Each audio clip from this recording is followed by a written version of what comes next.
Welcome to This Week in Health IT. It's Tuesday Newsday, where we look at the news which will impact health IT. Today, you're going to get to help me with my homework. We have a YouTube live session today for This Week in Health IT. It's our first one. It's at noon Eastern Time, 9 a.m. Pacific, and it's going to be with Drexta Ford, Suchet, David Muntz, and myself, and we're going to talk about what's next in healthcare. And as part of that, I'm doing homework. I'm looking at stories like the day after, implications for hospitals and payers, after the surge, 5 health system imperatives. We take a look at money that's available for telehealth and some other stuff that is going on. So I'm going to share some of those stories. It's just part of my homework that I'm doing for the show that we are going to do later this morning. So make sure you mark it on your calendar. Make sure you show up. I'm looking forward to fielding your questions. My name is Bill Russell, healthcare CIO coach and creator of This Week in Health IT, a set of podcasts, videos, and collaboration events dedicated to developing the next generation of health leaders. This episode and every episode since we started the COVID-19 series has been sponsored by Sirius Healthcare. They reached out to me to see how we might partner during this time, and that is how we've been able to support producing daily shows. Special thanks to Sirius for supporting the show's effort during the crisis. Okay, Tuesday Newsday. I actually have 15 stories. I've read a bunch of stuff in preparation for tomorrow. I will not get through all of them. I will only get through about 20 minutes of them. So we will see what happens. Well, let's just get right to it. One of the first things I did in preparing for tomorrow was to see who was talking about what's next in healthcare. And the consulting firms are talking about what's next in healthcare, which makes sense. They're trying to get out ahead of it. They are pulling their collective thinking and thought processes together to try to determine, what are going to be the implications across the healthcare sector. One of the better ones, one of the ones that I really got a lot out of was from a company called Recon Strategy, which I've never heard of. It's a blog article that talks about the day after implications for COVID-19 on the industry. And they have the sector impacts and averages and things to that effect. They go through 12 subsectors: hospital, payers, surgery centers, biopharma, device and equipment, diagnostics, pharmacy, telehealth, remote monitoring, digital health, public health, and community providers. They have a really easy to understand chart in there, up and down arrows, side to side arrows. Number of arrows indicates who's benefiting in the short term, or who and who will benefit in the long term as a result of this. Obviously, this is forward thinking. Everyone will preface this by saying the most important thing is for the safety of the communities that we serve. But in an effort to try to figure out what's going to happen next, these kinds of articles are invaluable. So, what are they saying about the hospital sector? Let me give you a little take on that. So, hospitals, the postponement of elective procedures will wreak havoc on hospital income statements and cash flow positions, especially when you consider these in light of the high costs as they deal with ramping up staffing and infrastructure to deal with COVID. And they're typically razor-thin margins. In short term, survival of many will depend on how much they are paid by commercial and government payers for COVID care or what they can get from a bailout. In the long term, even assuming policymakers, payers, particularly CMS, and the public are much more willing to invest in supporting hospitals after their heroic response to the crisis, there's a lot of uncertainty on how that would translate in the real world with our mix of for-profit, not-for-profit, and public facilities. There may be some future upside for their ability to acquire struggling independents, but that may not be enough. No wonder when you look at the stock market, it has pummeled HCA and Tenet. And they go on to talk a little bit more about that. So they're painting a picture that in the short term, this is bad for hospitals. In the long term, it's also not good for hospitals. We know that's true for health systems that had poor balance sheets going into this. Cash flow was significantly impacted. They're hoping that the government bails them out, much like they did the banks during the financial crisis of 2008. And we will see how that pans out, or if that pans out. This should be pretty interesting. So anyway, it's going to be tight financially for the hospitals. Payers is sort of mixed in this thing. They talk about the upside is, they have a lot of covered lives, therefore they're receiving payments, but there's a whole bunch of exposure on the COVID side for people that normally would not, especially on the Medicare Advantage side, that normally would not have taken that many dollars. So, they're saying that payers, short-term, long-term, is, are going to see some upside. I quite frankly, I think they're missing the boat a little bit on the long-term. I think the long-term, the payers come out of this really well positioned. I think they can buy up, some can buy up the medical groups, because the individual medical group practices have been just pummeled by this, and there's an opportunity to buy them up. There's an opportunity for good medical groups that had good practices prior to this to position themselves to be bought by payers and by hospitals with good balance sheets.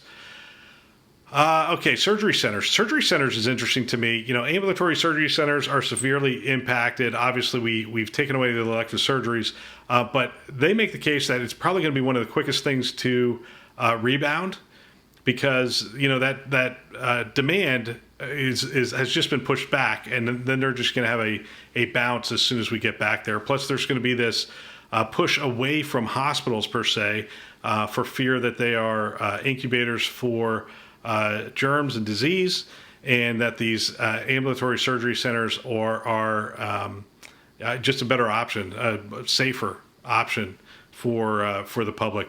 They go on to talk about biopharma and devices,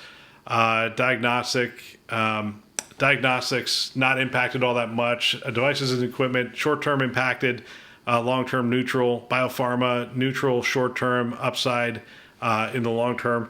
Telehealth, huge upside right now. We've done a couple of episodes on this that I've recorded, and I will be releasing here shortly. It has three up arrows, which is the most of anything. There's no other thing with 3 up arrows or 3 down arrows for that matter. So telehealth has just gone into a different category with COVID, as we know from the interviews that we've been doing. They believe that we're going to sustain a lot of that gain. They have 2 up arrows in the long term, which would indicate that they believe that the payers, both the public and private payers, are going to continue to fund it. So remote monitoring is in that same vein, and also has not as much upside upfront and long term, but is on that same glide path, if you will. Digital health is really neutral right now, and has some upside going forward, because we have really introduced a lot of digital tools, chatbots and other things into this. I think the appetite for digital tools is going to continue. They're saying the same thing. And so I think long term, we're going to see a lot of digital health opportunities. It remains to be seen where they will be implemented. And then they talk about public health and community providers. I'm not going to go into that as much. And again, great thinking. Recon Strategy blog article. What's the name of it? The Day After: Implications for Hospitals, Payers, Biotech, and More. Recon Strategy. All right, the next one I'm going to look at is Chartis Group. I like the people at Chartis Group. I think they're good thinkers, and they have an article. Now it's behind an email paywall, so you have to give them your email address. Not the worst thing in the world. They have a lot of good material that they put out, and their thing is called "After the Surge: 5 Health System Imperatives." So I'll get to the imperatives in a minute, but they have COVID-19 has fundamentally changed the care delivery landscape. And so what they have is 1, 2, 3, 4, 5, 6, 7. They have 7 things that they think need to be addressed. The first is, or that have happened as a result of COVID, dual systems of care for COVID-19 and non-COVID-19 patients. Now, we know that that's going on now. And in fact, I'm going to share the next story I share with you is going to be about that. And that will likely have to continue for some period of time. Consumers fear, the second one's consumers fear of infection causing delays or foregoing of care. That's a risk. Deteriorated patients' financial profiles. We know that that's happening. The number of unemployed approaching 20% across the U.S. Reduced overall market size for the foreseeable future. That's a risk to health systems. Evolved clinical care delivery models, including virtual care and care at home. So this is something that we have seen. We've been talking about this. I've talked to a couple people now, and we've been talking about this for decades, or at least over a decade. And it's amazing how much of that just came into existence over the last 2 months as a result of the pandemic. It's like we knew what to do. We had the capabilities, we had the technology, and it was just a matter of reducing the regulatory barriers, implementing some pay models that worked, and those things happened. So evolved clinical care delivery models, including virtual care and care at home. Okay, the next one, shifting health system economics and changing sources of margin. Okay, we don't know how this is going to play out, but likely there is going to be a change in payment models. There's going to be a change in how we deliver care and how we think about delivering care. And then the final one is worsened community health status. So one of the results of COVID-19 is that a fair number of people have been infected, and it has worsened the overall community health status across the board. So what are the 5 imperatives? The 5 imperatives coming out of this are going to be, number 1, to recapture demand, right? So the demand was at a certain level pre-COVID, and that has dropped significantly. Dramatically, actually. And then the question becomes, how much of that can actually be recaptured, and what are your strategies for recapturing demand? Again, I really like their thinking on this. The second one, fundamentally reduce the cost base for care. So we now have introduced a lot of digital tools. We've introduced a lot of different ways of caring for people, quite frankly, that are less expensive, less touch points, less travel, a lot of things to that effect. So fundamentally reducing the cost basis for care. The third one is restructure the physician enterprise. I would probably go a step further and say rebuild the physician enterprise. I mean, if any area of healthcare has been impacted the most by this, it has to be the physician practice and the physician networks that existed within your community. Especially the independent ones, they did not have the resources to or the wherewithal. They had to lay off a fair number of people, or furlough a fair number of people. Now, again, the demand should come back, but a lot of these organizations are really struggling. So we have to. They say restructure. I will say rebuild the physician enterprise. Number 4, transform the clinical operating model. So this is the thing that I've been talking to my clients about, and it is something that a conversation I had with somebody last week. Gave me that, when you go through a crisis, you end up with, 3 phases, really, right? You react, then you stabilize, and then you reimagine. And I love that. I love that framework, and I love that thinking. And I thank Frank for giving it to me. And but the reality of what's going to happen, hopefully what's going to happen out of this is we reacted really well. Health IT reacted very well. We then... we're stabilizing the environments. A lot of the questions I'm getting from people right now are, okay, we did all these things sort of in a makeshift fashion. How do we make these into more permanent solutions? And the coaching I'm giving people is to reimagine before you put those solutions into a concrete. Before you pour the concrete and set them into concrete, reimagine what's possible. The clinical operating model could change, should change, especially if the reimbursements models even remotely look like what they look like today. And finally, partner with purpose. There's going to be a lot of opportunities for partnerships. Last week I said there's going to be an awful lot of M&A activity coming out of this. M&A activity, if there's strong balance sheets. If there's not strong balance sheets, there's going to be opportunities for people to evaluate partnerships that might make sense that maybe didn't make sense 4 months ago. All right, on to the next story. And again, I like that thinking. If you're up for the paywall, just go over to the Chartis Group website. You can see that. I wanted to share this because I think it's also an imperative. So Atrium Health unveils COVID-safe care across all locations. Okay, so this is one of those things that if your health system isn't doing this today, it's problematic. I would say almost, it's something that you probably should have been thinking about 30 days ago, and something you should be doing right around now. And I've talked to a bunch of forward-thinking health systems that weren't ready to talk about this on the show, but they were talking about the work that they were doing around this. So Atrium Health, Charlotte, North Carolina. Atrium Health will be the first health system in the region to expand the delivery of care services starting the week of April 27th. This move comes after Atrium Health carefully evaluated the CDC's recommendations while also consulting with national medical experts and government leaders across the state and the country. As Atrium Health expands its services, it is adding extensive safety measures and initiatives to provide peace of mind to patients by establishing COVID-safe care standards for all of its locations. And then it goes on, and Eugene Woods has a quote here and so forth. I'm going to tell you what they've done. So Atrium Health's COVID-safe care standards build on its deep clinical expertise to contain the coronavirus disease and ensure the safest environment possible at each location. Our COVID-safe care standards include, number one, initiating testing for all patients for COVID-19 prior to any scheduled procedures to preserve a COVID-safe care environment and ensure safety of patients and care teams. That's number one. Number two, achieving the fastest COVID-19 testing results possible, up to 3 days faster than any local provider, as one of the only systems in the nation with rapid testing capabilities in-house. I think it's a little bit of hyperbole, but with that being said, that's number two, achieving fastest COVID-19 testing results possible.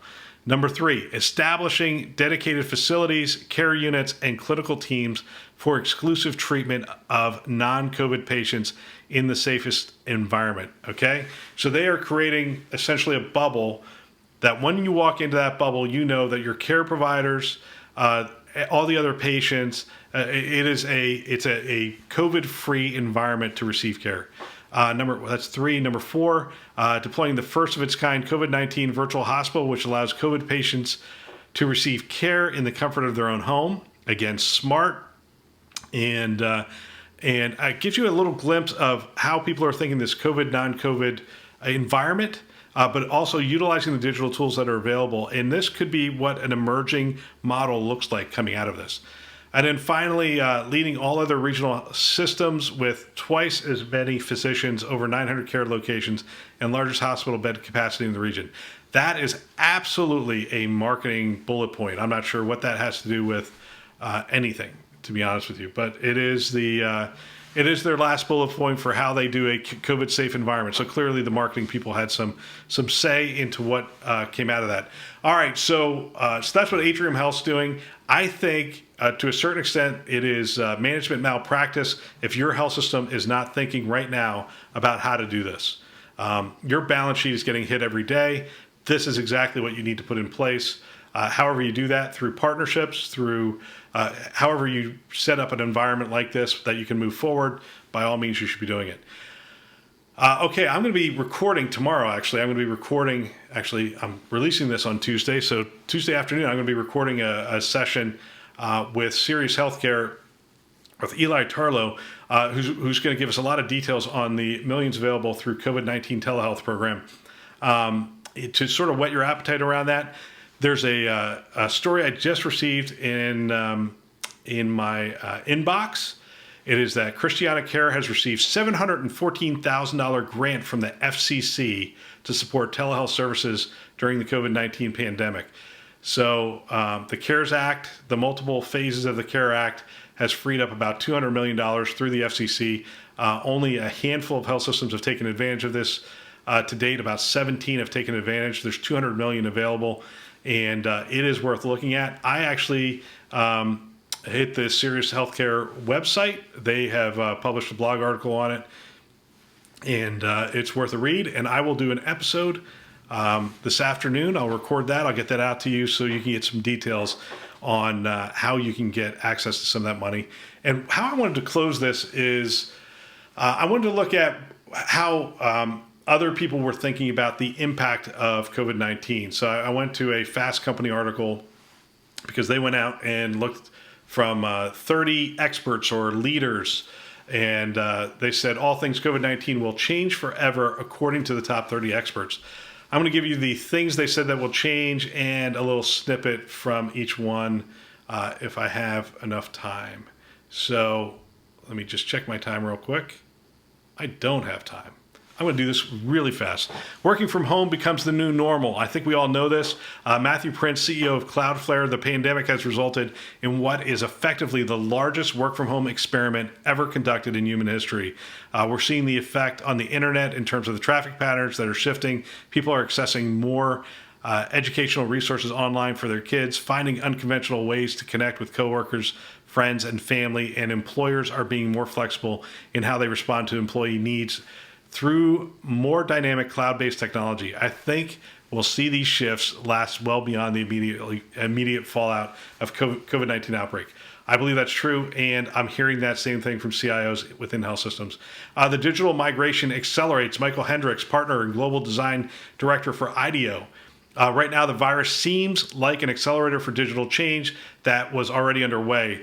The surprise has been to see the resistance to the digital change suddenly evaporate. What organizations resisted for a decade is now core to survival and innovation. It is exciting because the digital mindset will persist, and it is highly unlikely companies will try to return to what worked prior to the pandemic. The next one is education goes virtual. My daughter is a freshman at Baylor, and she is home taking courses. And I'll tell you, one of the things, she's not saying this, but one of the things I recognize is if they do not, if some of these colleges, if they don't offer that campus experience, I'm not sure that the degree is that much different across these virtual settings. And I think a whole bunch of people, just like everything else that's going on right now, a whole bunch of people are getting experience of what it is to take courses online. Now, it's very uneven. Some of these teachers were not ready. Some of the technology was not ready. Definitely the universities were not ready. And you can't offer, I'm saying Baylor because that's where my daughter goes, but you can't offer the Penn State or the Michigan or the USC experience remotely. You just can't do it. You can't go to the Saturday football game. You can't have the study groups. You can't have the whole experience that really takes you from a high school kid to ready to be an adult, a functioning adult. So it's going to be interesting to see how much of this snaps back in the educational side. But I think the thing that's at risk for them is the number of people that are experiencing it right now. I think if nothing else, I don't know why I'm talking about education. I should be talking about healthcare. But I think if nothing else, the in-classroom experience will change dramatically. We'll see more Zoom stuff. We'll see more creativity just as a result of the experiment that's gone on. The next one they have is healthcare confronts the same old problems. And there's a whole bunch of self-serving comments in there. One of the ones I thought was really exceptional. Peter Chapman, CEO and president of quantum computing company IonQ. Within the next 12 to 18 months, we're expecting quantum computers to start to routinely solve problems that supercomputers and cloud computing cannot. When humanity faces the next pandemic, I'm hopeful that quantum computer will be able to model the virus, its interactions within the human body that will drive possible solutions and limit the future economic damage and human suffering. I hope so as well. We've been talking about quantum computing for quite some time. And there's as many things that scare me about quantum computing as excite me about quantum computing. But this is one of the things that's exciting. They also go on to talk about venture capital hunkers down, that a lot of companies that were burning cash, there's not cash for them anymore. And a lot of them are trying to find ways out. Transportation rebounds and evolves. Manufacturing gets a wake-up call. I think this is going to be one of the biggest changes in America is the manufacturing and supply chain. And then finally, new thinking changes old businesses. And this is Will Lopez, HR platform Gusto. COVID-19 isn't at the end of brick and mortar stores. They are vital to our communities and our economy, but the way they operate will change. The crisis will force small businesses to have that have historically relied on foot traffic as their main source of income to develop alternative revenue streams so that they can weather the next major event. For example, many restaurants might permanently link up with delivery service platforms or expand their geographic reach via ghost kitchens, and more boutiques will develop an online presence that reaches beyond the local neighborhoods. And I wanted to close with that because I love that thinking. I've talked to and I know a bunch of entrepreneurs that have done really incredible stuff.